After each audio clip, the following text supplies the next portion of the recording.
എന്ത് വിധേയ വിഷയമാണെങ്കിലും അല്ലെങ്കിൽ മറ്റുള്ള കാര്യങ്ങളാണെങ്കിലൊക്കെ നമുക്ക് നമ്മുടെ നേതൃത്വമുണ്ട്, വളരെ വ്യക്തമായിട്ടുള്ള നേതൃത്വമുണ്ട്. അപ്പോൾ നമ്മൾ അവർക്ക് പിന്നിൽ അടിയുറച്ചു കൊണ്ട് പോകാമെന്നല്ലാതെ അവരെ സംശയിച്ച് അവരെക്കാളും മുമ്പിൽ നമ്മൾ ചാടിയിട്ട് അതെന്തിനാന്ന് എനിക്കറിയില്ല. അപ്പോൾ അവരുടെ ബാക്കിൽ നിൽക്കലാണ് നമ്മുടെ എല്ലാവരുടെയും അതിൻ്റെ ബർക്കത്തും അതിൻ്റെ ഇസ്സത്തും ഒക്കെ അങ്ങനെയാണ്. അതാണ് ഇതുവരെ നടന്നു പോയിട്ടുള്ളത്. അത് തന്നെയാണ് ഇനി നടക്കേണ്ടത്. നമുക്ക് ഇപ്പോൾ ഈ കാലഘട്ടത്തിലുള്ള നമ്മുടെ മുഷാവറയിലുള്ള പണ്ഡിതന്മാർ നമ്മളൊരിക്കലും അവരെക്കാളും വലിയ പണ്ഡിതന്മാരോ അവരെക്കാളും കൂടുതൽ അറിവുള്ള ആളുകളോ നമ്മളല്ല. ചില കാര്യങ്ങളിൽ നമുക്ക് ചില കാര്യങ്ങൾ അറിയാം, പക്ഷേ അവരെക്കാളും മുകളിലെന്ന് പറയുമ്പോൾ ആ സംവിധാനത്തിന് വിപരീതമായി. അപ്പോൾ അങ്ങനെ ചിന്തിക്കുന്ന ആൾക്കാർക്ക് അല്ലാഹു സുബ്ഹാനഹു വ തആല ഹിദായത്ത് കൊടുക്കട്ടെ. നമ്മൾ രാഷ്ട്രീയക്കാരെ കുറിച്ച് പറയുന്നത് പോലോ അല്ലെങ്കിൽ രാഷ്ട്രീയം പറയുന്നത് പോലോ അല്ല മതപരമായിട്ടുള്ള കാര്യങ്ങൾ. നമുക്കെല്ലാവർക്കും അറിവുണ്ട്, അറിവൊക്കെ നമുക്ക് ലഭിച്ചിട്ടുണ്ട്. പക്ഷെ നമ്മൾ ആ മതപരമായിട്ടുള്ള കാര്യങ്ങളോ അതിൻ്റെ ഡിസിഷനിലൊന്നും നമ്മൾ ഒരിക്കലും പോയിട്ട് കയറിയിട്ട് ഇതാവരുത്. അതൊരു ആത്മഹത്യ തുല്യമാണ്. അപ്പോൾ നമ്മൾ പറയും, നമ്മുടെ ഈ കാലഘട്ടത്തിൽ ഉള്ള എല്ലാ ആൾക്കാരും പറയും പഴയ ആളുകൾക്ക് വിദ്യാഭ്യാസം ഇല്ല, അവർക്ക് വിവരമില്ല എന്നുള്ളത് ഇങ്ങനെ പറയാതെ കേൾക്കാറുണ്ട്, എപ്പോഴും കേൾക്കാറുണ്ട്. സംഭവം ശരിയാണ്, സ്കൂളിൽ പോയിട്ടുണ്ടാവില്ല, സ്കൂളിൽ 1, 2 ക്ലാസ് അങ്ങനെയൊക്കെ ആയിരിക്കും. പക്ഷെ അവർ നമ്മുടെ നാടിന് വേണ്ടിയിട്ട്, സമുദായത്തിന് വേണ്ടിയിട്ടും, സമുദായത്തിന് വേണ്ടി മാത്രമല്ല സമൂഹത്തിന് വേണ്ടിയിട്ടും അവർ ചെയ്ത ത്യാഗം അത് ഇനിയുള്ള തലമുറക്കൊന്നും ചെയ്യാൻ കഴിയുന്ന, ചിന്തിക്കാൻ പറ്റില്ല. അതുപോലെ ചെയ്യുക എന്ന് പോയിട്ട് ചിന്തിക്കാൻ പോലും പറ്റില്ല. അവർ ചെയ്തതിൻ്റെ ആ ഒരു വലിയ, എങ്ങനെയാണ് അവർ ചെയ്തതെന്നുള്ളത് പഠിക്കാൻ പറ്റും. അപ്പം അത്രയും ആ സാധാരണക്കാരിലേക്ക് അവരുണ്ടാക്കിയിട്ടുള്ള ആ ഒരു കണക്ഷൻ, അവരെ അതിന് പ്രേരിപ്പിച്ച സാധാരണക്കാരായിട്ടുള്ള ആൾക്കാർക്ക് ഈ പ്രേരണ എവിടെ നിന്നാണ് വരുന്നത്? ഈ മഹാന്മാരായിട്ടുള്ള പണ്ഡിതന്മാരിൽ നിന്ന് തന്നെയാണ്. നമുക്കറിയാം, ആ കാലഘട്ടത്തിലൊക്കെ എത്ര പറഞ്ഞാലും ചില കാര്യങ്ങൾ മനസ്സിലാക്കാൻ കുറേ ബുദ്ധിമുട്ടുള്ള ആളുകളായിരിക്കും. ആ ഇതിൽപ്പെട്ട ആളുകളെയാണ് ഇവർ ഈ ഒരു അവസ്ഥയിലേക്ക് കൊണ്ടുവന്നത്. നമുക്കറിയാം, മദ്രസകളുടെയൊക്കെ ആവശ്യങ്ങൾ ഓരോ വീടുകളും മഹാന്മാരായിട്ടുള്ള ആളുകൾ വീടുകളിലൊക്കെ കയറി ഇറങ്ങി അതിൻ്റെ ആവശ്യകത എന്തിനാണ്, എന്താണ് ഇസ്ലാം എന്നുള്ളതും കാര്യങ്ങളും, എന്തിനാണ് മദ്രസ, ഇതൊക്കെ അവർക്ക് സ്ഥിരമായിട്ട് പറഞ്ഞു കൊടുത്ത് മനസ്സിലാക്കിയിട്ടാണ് അവരെ ഇതിലേക്ക് കൊണ്ടുവരുന്നത്, മതപഠനത്തിലേക്ക് കൊണ്ടുവരുന്നത്. ഭൗതിക പഠനത്തിലേക്കൊക്കെ ഇങ്ങനെ കുറേ പ്രവർത്തിച്ചിട്ടുണ്ട്. അപ്പോൾ ഒരു തലമുറ കുറേ പ്രവർത്തിച്ച് അതിലൊക്കെ പരാജയപ്പെടും, പിന്നെയും പ്രവർത്തിക്കും, പിന്നെയും പരാജയപ്പെടും. അങ്ങനെ പ്രവർത്തിച്ച് അവസാനം അതൊരു വലിയൊരു വിജയമായി. പിന്നെ അതെല്ലാവരും ഏറ്റെടുത്ത് ഇപ്പം തലമുറകളായിട്ട് നമ്മൾ മുന്നോട്ട് കൊണ്ടുപോയിക്കൊണ്ടിരിക്കുകയാണ്. അപ്പം നമുക്ക് നമ്മുടെ പൂർവികന്മാരായിട്ടുള്ള ആളുകളെ അവരിൽ നമ്മൾ ഉൾക്കൊണ്ടു അങ്ങനെ നമുക്ക് പോകാൻ കഴിയുന്നത്, അത് അള്ളാഹു നമ്മളുടെ ഹൃദയത്തിൽ അതിനനുസരിച്ചുള്ള ചിന്തയും കാര്യങ്ങളൊക്കെ നമ്മളിലേക്ക് ഇട്ടു തന്നു. അപ്പോൾ നമ്മളത് ഉള്ളിലേക്ക് എടുക്കാനുള്ള ആ ഒരു ചിന്താഗതി നമുക്കുണ്ടാവേണ്ടത്. അപ്പോൾ നമുക്ക് അടിസ്ഥാനപരമായിട്ടുള്ള മതവിദ്യാഭ്യാസവും കാര്യങ്ങളൊക്കെ നമുക്ക് കിട്ടി. ഓരോ കാലഘട്ടത്തിലും പറയും, ദർസുകളൊക്കെ അവസാനിച്ചു, കുട്ടികളില്ല, കുട്ടികളെ കിട്ടുന്നില്ല, കുട്ടികൾ സ്കൂളിൽ പോവാണ്. ഇംഗ്ലീഷ് മീഡിയം വന്നതുകൊണ്ട് മദ്രസൻ്റെ സമയം തെറ്റിയതുകൊണ്ട് ഇംഗ്ലീഷ് മീഡിയം ഇതിൻ്റെ കാരണം കുട്ടികൾ മദ്രസയിൽ പോകുന്നില്ല, മദ്രസയിൽ കുട്ടികൾ കുറഞ്ഞു, ദർസിൽ കുട്ടികൾ കുറഞ്ഞു. ഇങ്ങനെ അപ്പോൾ അതൊക്കെ നമ്മൾ ചിന്തിക്കാൻ കാരണം എന്താ വെച്ചാൽ, നമ്മൾ ദൈനംദിനം ഇതേറ്റവും കണക്ട് ചെയ്തുകൊണ്ട് നിൽക്കുന്നത് കൊണ്ടാണ്. ഓരോ വർഷവും ഓരോ കമ്മിറ്റിക്കാർ അവിടുത്തെ കുട്ടികളുടെയും കണക്കുകളൊക്കെ എടുക്കും. അപ്പോൾ ഇതിൻ്റെ പരാജയങ്ങളും കാര്യങ്ങളും മനസ്സിലാക്കും, അത് പഠിക്കും. അപ്പോൾ ഇതിനൊക്കെ നമുക്ക് അതിജീവിച്ച് പോയിക്കൊണ്ടിരിക്കുകയാണ്. മദ്രസ സംവിധാനം ഇപ്പം വളരെ നല്ല രീതിയിൽ മുന്നോട്ട് പോയിക്കൊണ്ടിരിക്കുന്നുണ്ട്. അപ്പോൾ അതിൽ പ്രതിസന്ധി വരുമ്പോൾ അതിനെ എങ്ങനെയാണ് ആ പ്രശ്നം പരിഹരിക്കേണ്ടതെന്ന് മനസ്സിലാക്കി അതിന് കൃത്യമായിട്ടുള്ള കാര്യങ്ങളൊക്കെ ചെയ്ത് അതിനെ നിലനിർത്താൻ സാധിക്കുന്നുണ്ട്. അത് നമ്മുടെ ആവശ്യമല്ല, മാതാപിതാക്കൾ തന്നെ അതിൻ്റെ ആവശ്യം തിരിച്ചറിഞ്ഞ് അതിനുള്ള സംവിധാനങ്ങളിലേക്ക് പോകുന്നുണ്ട്. അപ്പം ഏറ്റവും ലേറ്റസ്റ്റ് ആയിട്ട് അൽബിർ വന്നു. അൽബിറിൽ ഒക്കെ അൽബിറും മദ്രസകളും കാര്യങ്ങളും. ഇപ്പോൾ ദറസിൻ്റെ സംവിധാനത്തിന് പ്രശ്നം വന്നപ്പോൾ കണവാന സമന്വയ വിദ്യാഭ്യാസങ്ങൾ വന്നു. അവസാനമായിട്ട് നമുക്ക് SNEC അതും സമസ്ത നേരിട്ടൊരു സമ്മാനമായിട്ടാണ് നമുക്ക് നൽകിയിട്ടുള്ളത്. അപ്പം ഇങ്ങനെ അതിലൊക്കെ വിജയങ്ങൾ മാത്രമാണ് നമുക്ക് കാണാൻ സാധിക്കുന്നത്. അപ്പം ഇതിൻ്റെ അടിസ്ഥാനം എന്ന് പറഞ്ഞു കഴിഞ്ഞാൽ നമ്മുടെ പൂർവികന്മാരായിട്ടുള്ള ആളുകൾ ഉണ്ടാക്കിയിട്ടുള്ളൊരു ഉള്ളിലൂടെയുള്ളൊരു ആത്മീയമായിട്ടുള്ളൊരു സംവിധാനമുണ്ട്. ആ സംവിധാനം ആർക്കും തകർത്ത് വേറൊരു ദിശയിലേക്ക് പോകാൻ പറ്റില്ല. പിന്നെ ഞാൻ പറഞ്ഞു, ഇപ്പോൾ ഇംഗ്ലീഷ് മീഡിയം വന്നു, അല്ലെങ്കിൽ കോളേജ് വിദ്യാഭ്യാസം വന്നു, അങ്ങനെ പല വിദ്യാഭ്യാസങ്ങൾ വന്നിട്ടും നമ്മുടെ മലബാറിലുള്ള ആത്മീയമായിട്ടുള്ള കാര്യങ്ങൾ കൂടുതൽ മികച്ചതായിട്ട് പോയിക്കൊണ്ട് തന്നെയാണ് ഇരിക്കുന്നത്. അപ്പോൾ ഇവിടെ അത്തരത്തിലുള്ളൊരു ശക്തി കേന്ദ്രങ്ങൾ നമുക്കിടയിലുണ്ട്. ആ ശക്തി കേന്ദ്രത്തിലാണ് നമ്മൾ നിൽക്കുന്നത്. കണ്ണിയത്ത് ഉസ്താദിൻ്റെ അവരുടെയൊക്കെ പ്രസൻസിലാണ് ഈ പരിപാടികളൊക്കെ ഇവിടെ നടക്കുന്നതും ഇന്നലെയും ഇന്നും ഒക്കെ ആയിട്ട്. അപ്പോൾ നമുക്കൊന്നും പേടിക്കാനും ഭയപ്പെടാനുമില്ല. നമ്മൾ അവരിലേക്കും ഒക്കെ നമ്മൾ സമർപ്പിച്ച് അള്ളാഹുവിൽ സമർപ്പിച്ചുകൊണ്ട് നമ്മൾ നമ്മുടെ പ്രവർത്തനമായിട്ട് മുന്നോട്ട് പോവുക. നമുക്ക് പൂർവികന്മാർ നമുക്ക് ചെയ്തു തന്നതുപോലെയൊന്നും അടുത്ത ഒരു കാലഘട്ടത്തിൽ നമുക്ക് അത്രത്തോളം ചെയ്യാൻ സാധിക്കില്ല, നമുക്കറിയാം. കാരണം നമ്മളെ സംബന്ധിച്ചിടത്തോളം ഇഷ്ടംപോലെ വഖഫ് ഭൂമികളും സ്ഥാപനങ്ങളും മദ്രസകളും പള്ളികളൊക്കെ ഇനി ഒരു 10-20 അല്ലെങ്കിൽ ഒരു 30 വർഷം ആളുകൾക്ക് പഠിക്കാനും ഇതിനൊക്കെയുള്ള സൗകര്യങ്ങൾ നമുക്ക് ഓൾറെഡി ഇവിടെ ഉണ്ട്. ഇനി ഉള്ളത് നമ്മൾ കൂടുതൽ മികവറ്റതാക്കാനുള്ള ശ്രമങ്ങൾ മാത്രം നമ്മൾ നടത്തിയാൽ മതി. ഉദാഹരണത്തിന് സ്മാർട്ട് ക്ലാസ് റൂം, അതുപോലെ തന്നെ കുറച്ച് ബ്യൂട്ടിഫിക്കേഷൻ, അങ്ങനെയൊക്കെ ഈ ഇപ്പോഴത്തെ തലമുറയ്ക്ക് ഇഷ്ടപ്പെടുന്ന കുറച്ച് കാര്യങ്ങൾ, ലൈബ്രറി, IT ലാബൊക്കെ വെച്ചാൽ മതി. അങ്ങനെയുള്ള കുറച്ച് കാര്യങ്ങൾ മാത്രം ചെയ്യേണ്ടതുള്ളൂ. ഇപ്പം ഇത്രയും ബർക്കത്തും അതുപോലെ തന്നെ സ്നേഹബന്ധവും സഹോദര്യവും അതുപോലെ തന്നെ ഐക്യവും എല്ലാവരുമായിട്ട് വളരെ ഐക്യത്തിലൊക്കെ പോകാൻ സാധിക്കുന്നു. അപ്പോൾ സമസ്ത ഒരു വലിയൊരു സമ്മേളനം വിളിച്ചാൽ എത്രയോ പണ്ഡിതന്മാരാണ് അവിടെ കൂടുന്നത്. സാധാരണക്കാരും പണ്ഡിതന്മാരും തിങ്ങി വരികയാണ്. നേരെ മറിച്ച് നമ്മൾ തെക്കൻ ജില്ലയിലിപ്പം അവിടെയുള്ള ആളുകൾ നടത്തിയാൽ എത്ര ആൾ വരും എന്നുള്ളത് നമുക്കറിയാം. സമസ്ത നടത്തിയാലല്ല, തെക്കൻ ജില്ലയിൽ നടത്തിക്കഴിഞ്ഞാൽ അവിടുത്തെ ഇസ്ലാമികപരമായിട്ടുള്ള കാര്യങ്ങളായിട്ടും പോകുന്ന സംവിധാനത്തിൽപ്പെട്ട ആളുകൾ നടത്തിക്കഴിഞ്ഞാൽ അപ്പോൾ അവിടുത്തെ ജനങ്ങൾ കുറേ പിറകോട്ടാണ് നമുക്കറിയാം ആത്മീയമായിട്ട്. അപ്പം നമുക്ക് ആദ്യം ആത്മീയമായിട്ടുള്ളതിന് കൂടുതൽ നമ്മൾ താല്പര്യവും പ്രാധാന്യം കൊടുക്കുകയും പിന്നെ ഭൗതികമായിട്ടും കൊടുക്കുകയും ഇപ്പോൾ രണ്ടും ഈക്വലായിട്ട് പോകുന്നൊരു അവസ്ഥയിലേക്കാണുള്ളത്. അപ്പോൾ ഇത്രയും വലിയ ഭാഗ്യവാന്മാരായിട്ടാണ് നമ്മളും നമ്മുടെ തലമുറയും ഇനി വരാൻ പോകുന്ന തലമുറയൊക്കെ ഇവിടെ സംരക്ഷിതമായിട്ട് ഇനിയും അവർക്ക് ഇതുപോലെ മുന്നോട്ട് പോകാൻ കഴിയട്ടെ എന്ന് പ്രാർത്ഥിക്കുന്നു. നമുക്കറിയാം, നമ്മൾ കൂടുതൽ അങ്ങോട്ട് പോകുന്നില്ല. നമ്മുടെ കേരളത്തിൽ വർഷങ്ങൾക്ക് മുമ്പ്, കാരണം ഇതിനൊരു സംവിധാനമില്ലാത്തതുകൊണ്ട് സംവിധാനത്തെക്കുറിച്ച് ചിന്തിക്കേണ്ട ആവശ്യം വരാത്തൊരു കാലം. എല്ലാവരും സുന്നികളാണ്, സുന്നത്ത് ജമാഅത്തിൻ്റെ ആളുകളാണ്.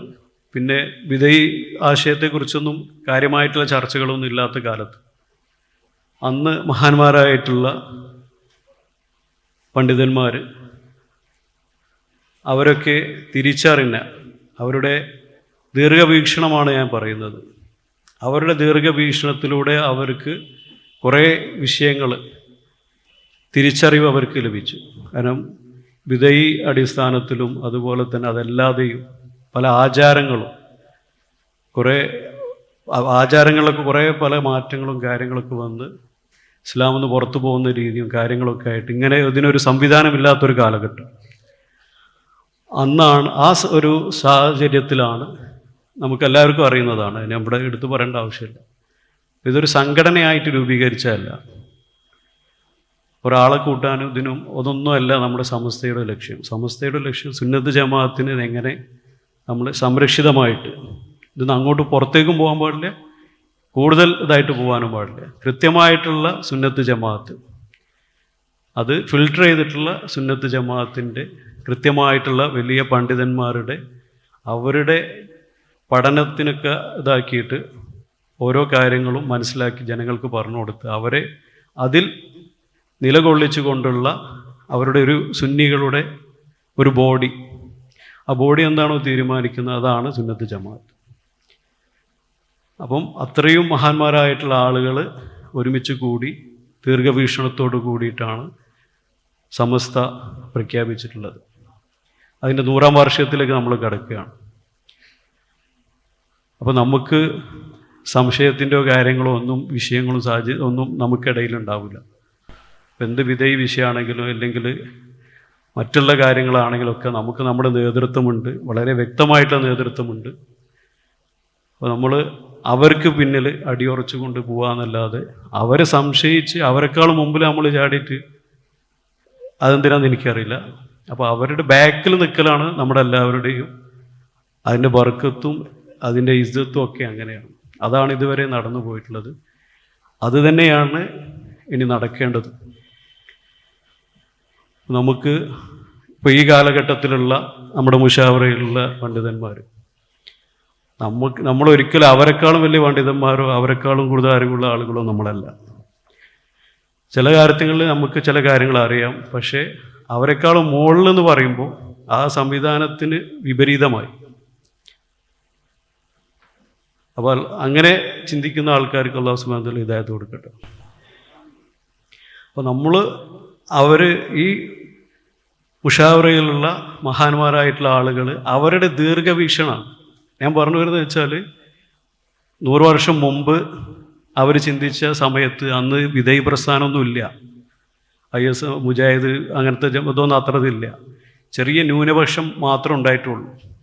ആ ന്യൂനപക്ഷത്തെ തിരിച്ചറിയുന്ന പറഞ്ഞാൽ മൈക്രോ ഈ ലെൻസ് ഇട്ടിട്ടാണ് അവരത് ഒരുപക്ഷെ കണ്ട് മനസ്സിലാക്കിയിട്ടുണ്ടാവും. അന്നത്തെ ആൾക്കാർ ഈ വിധേയ പ്രസ്ഥാനത്തെക്കുറിച്ച് പറയുമ്പം വിശ്വസിച്ചിട്ടുണ്ടാവില്ല, ഉണ്ടോ ഇല്ല അതിനെക്കുറിച്ചൊന്നും അറിഞ്ഞിട്ടുണ്ടാവും, മനസ്സിലാക്കിയിട്ടുണ്ടാവില്ല. പിന്നെ പതുക്കെയാണ് തിരിച്ചറിയുന്നത്. അപ്പോൾ ഇപ്പോഴും ഇപ്പോഴത്തെ മുശാവറ അത് തിരിച്ചറിഞ്ഞ് മനസ്സിലാക്കി അവരൊരു തീരുമാനങ്ങൾ എടുത്തു, അത് ജനങ്ങളെ അറിയിച്ചു. അപ്പം കൊള്ളേണ്ടത് ഒഴിവാക്കേണ്ടത് ഒഴിവാക്കുക എന്നുള്ളത് ഒരു ബോഡി പറയുകയാണ്. അപ്പോൾ നമ്മൾ ബോഡി എന്താ പറയുന്നത് അവരെ കൊള്ളുക, തള്ളേണ്ടവരെ തള്ളുക. അതുപോലെ ഇനിയും 100 വർഷം പിന്നെയും അങ്ങോട്ട് പോകും. അപ്പോഴും ഇതേമാതിരി പിന്നെയും വിഷയങ്ങളൊക്കെ ഉണ്ടാവാം. അപ്പോഴും ആ കാലഘട്ടത്തിലുള്ള 100 വർഷം കഴിഞ്ഞിട്ടുള്ള മുശാവറയുള്ള ആൾക്കാർക്ക് അവർക്ക് അപ്പോഴും പലതും കാണാൻ അവർക്ക് സാധിക്കും. കാരണം ഇത് കാണിച്ചു കൊടുക്കുന്നത് പടച്ചവനാണ്. അപ്പോൾ നമ്മൾ അതിൽ അടിയുറച്ചുകൊണ്ട് നിൽക്കുന്നത് നമുക്ക് അതിനുള്ളൊരു ഭാഗ്യം നമുക്ക് വേണം. ആ ഭാഗ്യമുള്ള ആൾക്കാർ ഇപ്പോഴും മുശാവറയിൽ അടിയുറച്ച് നിൽക്കുന്നുണ്ട്. എല്ലാവർക്കും അതിനുള്ള ഭാഗ്യം ഉണ്ടാവട്ടെ. അപ്പോൾ അടുത്ത് ഒരു മനാഫിൻ്റെ വിഷയം, മനാഫ് പത്രസമ്മേളനം അതൊക്കെയായിട്ട് നമ്മൾ കണ്ടതാണ്. അപ്പം മനാഫുമായി ബന്ധപ്പെട്ട് മനാഫിനോട് മീഡിയക്കാരിങ്ങനെ ചോദിക്കുന്നുണ്ട് പല ചോദ്യങ്ങളും, അനാവശ്യമായിട്ടുള്ള പല ചോദ്യങ്ങളും. അപ്പോൾ അത് ചോദിക്കേണ്ട ചോദ്യമാണ് എന്നുള്ളതിലൊക്കെയാണ് പത്രക്കാർ പറയുന്നത്, ന്യായീകരിക്കുന്നുണ്ട്, ഇത് എന്താ ചോദ്യം കറക്റ്റ് അല്ലേ. അപ്പോൾ മനാഫ് പറയുന്ന ഒരു സംഭവമുണ്ട്, നിങ്ങൾ കേരളത്തിൻ്റെ ആ ഒരു സിസ്റ്റം, ആ ഒരു രീതിയെ കളങ്കപ്പെടുത്തരുത്. അനാവശ്യമായിട്ടുള്ള ചോദ്യങ്ങളും ഇതൊക്കെ ചോദിച്ച് നമ്മുടെ ഒരു ഇസ്സത്തുണ്ട്, കേരളത്തിൻ്റെ ആ ഒരു ഐക്യമുണ്ട്, അത് തകർക്കാൻ വേണ്ടിയിട്ട് കുറേ അനാവശ്യ സംസാരങ്ങൾ ചോദ്യങ്ങൾ ചോദിച്ചാൽ അതൊക്കെ നമ്മുടെ നാടിനാണ് ബാധിക്കുക. അപ്പോൾ അത്തരത്തിലുള്ള ചോദ്യങ്ങളൊക്കെ ഒഴിവാക്കി ബാക്കിയുള്ള കാര്യങ്ങൾ മറ്റുള്ള വിഷയങ്ങൾ അയാൾ പറയുന്നുണ്ട്. അപ്പോൾ അയാൾ പറയുന്നതെന്ന് വെച്ചാൽ ഒരു വിഷയം ഉണ്ടാകുമ്പോൾ പല ചിന്തകളും നമുക്ക് വരും, വ്യക്തി എന്നുള്ളതിൽ നമുക്ക് പല ചിന്തകളും വരും. അപ്പോൾ ആ ചോദ്യങ്ങളൊക്കെ അവസാനം അതൊരു ഫിത്നയിലേക്കാണ് പോകുക. അപ്പോൾ ഇതൊരു മേൽഘടകമായിട്ടുള്ള ഒരു വലിയ സ്ഥാനത്ത് നിൽക്കുന്ന ആൾക്കാരെടുത്താൽ അതിനെ നമ്മൾ ചോദ്യം ചെയ്യുമ്പോൾ കുറേ ഫിത്തനകളായിട്ട് മാറും. അപ്പം നമ്മൾ അതിൽ അടിയുറച്ച് വളരെ ഡിസിപ്ലിൻഡായിട്ട് അവരൊക്കെ ബഹുമാനിച്ചു കൊണ്ട് നിന്നാൽ മതി.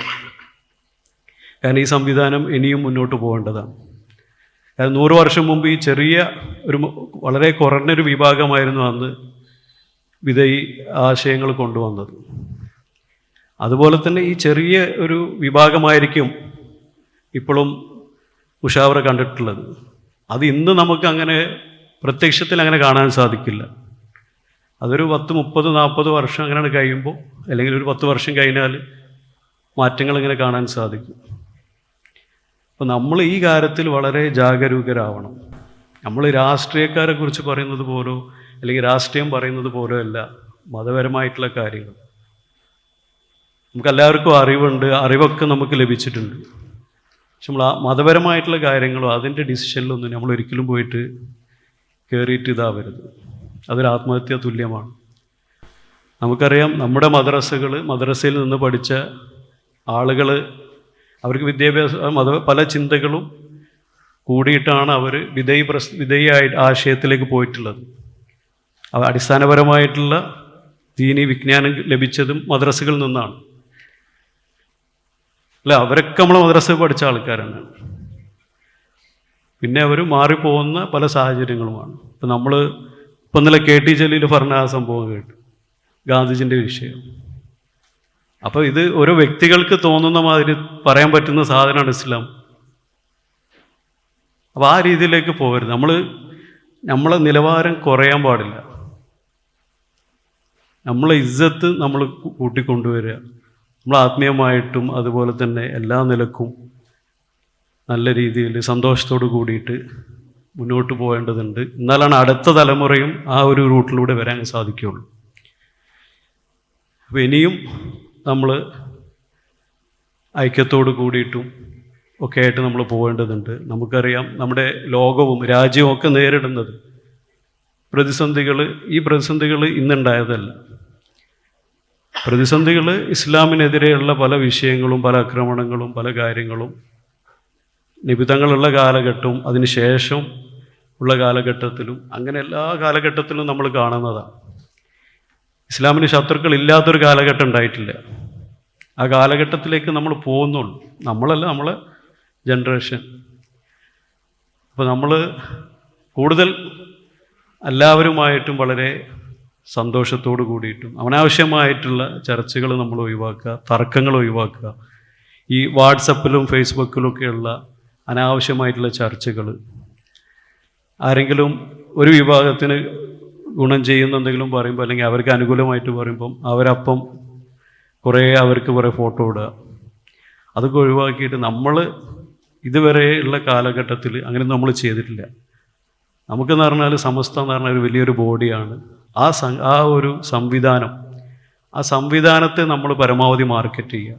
അതിൻ്റെ സ്ഥാപനങ്ങൾ, അതുമായി ബന്ധപ്പെട്ടിട്ടുള്ള കുറേ സംവിധാനങ്ങളുണ്ട്. ഇതിൻ്റെ അണ്ടറിലുള്ള മദ്രസകളുണ്ട്, ഇതുണ്ട്, കുറേ സ്ഥാപനങ്ങളൊക്കെ ഉണ്ട്. SNEC വരെ അവസാനം വന്നു. ഇതിനെയൊക്കെ വിജയിപ്പിക്കുവാനും ഒക്കെയുള്ള കാര്യങ്ങൾ നമ്മൾ നടത്തുക. മറ്റുള്ള തർക്കങ്ങളിലേക്കും ചർച്ചകളിലേക്കും നമ്മൾ പോവാതിരിക്കുക. പറ്റുവാണെങ്കിൽ നമ്മൾ ഈ വാട്സപ്പിലൊക്കെ പല ചർച്ചകൾ വരുമ്പോൾ നമുക്ക് തോന്നും ഇതൊരു അനാവശ്യമായിട്ട് ചർച്ച. ഒന്നെങ്കിൽ അത് ഓപ്പൺ ചെയ്യാതിരിക്കുക, അതിലേക്ക് കേൾക്കാതിരിക്കുക, അതിൽ കൂടുതൽ താല്പര്യം എടുക്കാതിരിക്കുക. ഇതെന്തെങ്കിലും ഒരു കാര്യങ്ങൾ നമ്മൾ വാട്സപ്പിൽ വരുമ്പോൾ അപ്പോൾ നമ്മൾ ഫുള്ള് ഫോർവേഡ് ചെയ്യും. ഈ ഫോർവേഡിങ് ആണ് ഈ ഫിത്തനായിട്ട് വരുന്നത്. അതുപോലെ തന്നെ ഫേസ്ബുക്കിൽ നിരന്തരമായിട്ട് കിട്ടുന്ന സംഭവങ്ങൾ, അതിൽ വരുന്ന കാര്യങ്ങളൊക്കെ അതൊക്കെ നമ്മൾ ഏറ്റെടുത്തിട്ട് ഉള്ള കാര്യങ്ങൾ.